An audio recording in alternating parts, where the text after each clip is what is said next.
Hi, I'm Renee, I'm Kyle. and we're back with the Bee and Bear Homestead. We thought we'd give you a little garden update because it's been a while. We've been busy growing things, taking care of our kids, and building a chicken coop, and haven't been updating our channel lately. So, um, here's a little update about how things are growing. Okay, first an update on our flexible garden fence. We used deer netting to create a fence this year. We thought we'd try it out. It's less expensive and less work to put up.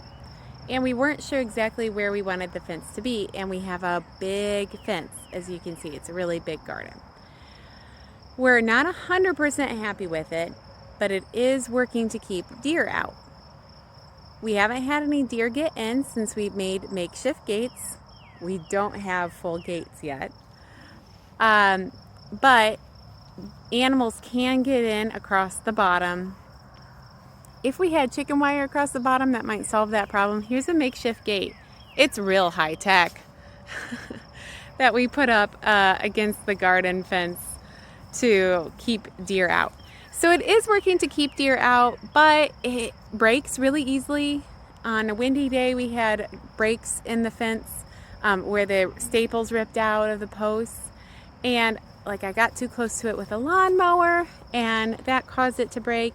And anything can crawl under it if it really wants to. Right. So we might end up putting up a rigid fence in a future year. But we don't have a lot of time and we wanted to get something up. And this is working, although it's not ideal. Similar to the garden fence, we have garden beds this year that are not our ideal beds, but they are working for right now.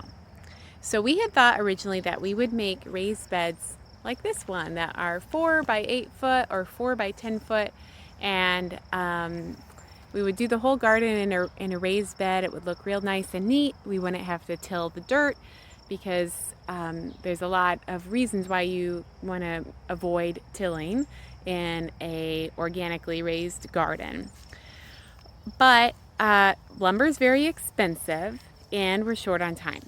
So we've been making some makeshift beds and Kyle's by one right now. This one is made out of a third lumber and 2/3 logs and sticks. He used items that we had around to make this bed. As you can see, it's not very fancy, but it's working. And in other cases, we've made beds just in the soil, but they don't have a container around them. These are approximately 4 by 10. So when we get around to having lumber, we figure we can scoop the edges into the center, place the bed around it, and then fill in any extra that we want to. Next year, the year after, who knows? Tell us about the cardboard that people can see around the edges of that bed. I laid down cardboard in at least 4 by 10, 4 by 10 area, or 6 by 12, who knows. Big enough that I can have a 4 by 10 sheet of compost on top where the bed will be, and the cardboard stretching out and underneath kills the grass and perennial weeds that are underneath, doesn't let them come through. Makes it so that everything underneath just becomes nice rich soil that the roots from the bigger plants above can reach into once the cardboard gets eaten away by the soil life. And in the end, then we won't have grass around there. Okay, tell us what you got growing here. These two mounds are zucchini and butternut squash. There are 3 butternut squashes in here and 6 or 7 zucchini in there. Probably more. We planted a mound and then decided that we were way behind and bought a pot of them from a big box store, plugged it in there. So I have to thin that out sometime. Here, big patch of potatoes.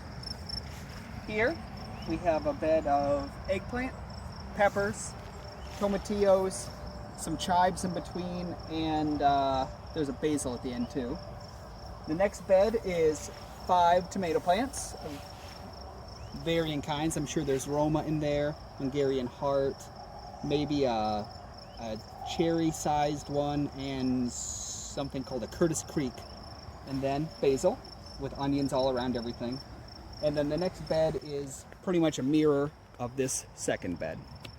Almost everything, honestly, we planted a little bit late because we're establishing a garden from scratch. That's sort of the point of this video series, is trying to show us building this garden from scratch. And we are working around taking care of our kids, my full-time work schedule, and trying to build a chicken coop and all the other things we're doing to improve this homestead.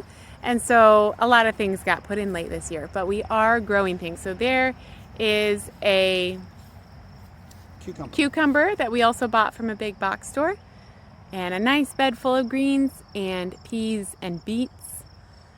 And here is a bed with some tomatoes and onions. And before we put up our makeshift gates, deer did get in and eat off the tops of a couple of these tomatoes, but they're growing again. There was enough left that they are still growing.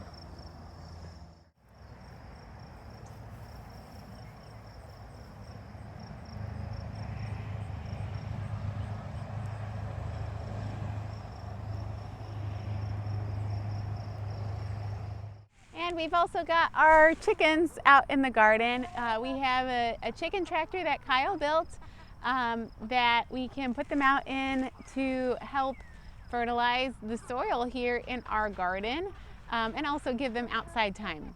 We have 9 chickens and they're all doing great. We got them back at the beginning of April, so they're getting bigger and bigger all the time. And we're still working on the chicken run where they'll have some more permanent outside space, but at least they can come into the garden and get some sun and some grass and help fertilize our soil. Thanks for watching. I hope you enjoyed our little garden tour. We'll be back with more updates and showing you how things are growing here at the Bee and Bear Homestead.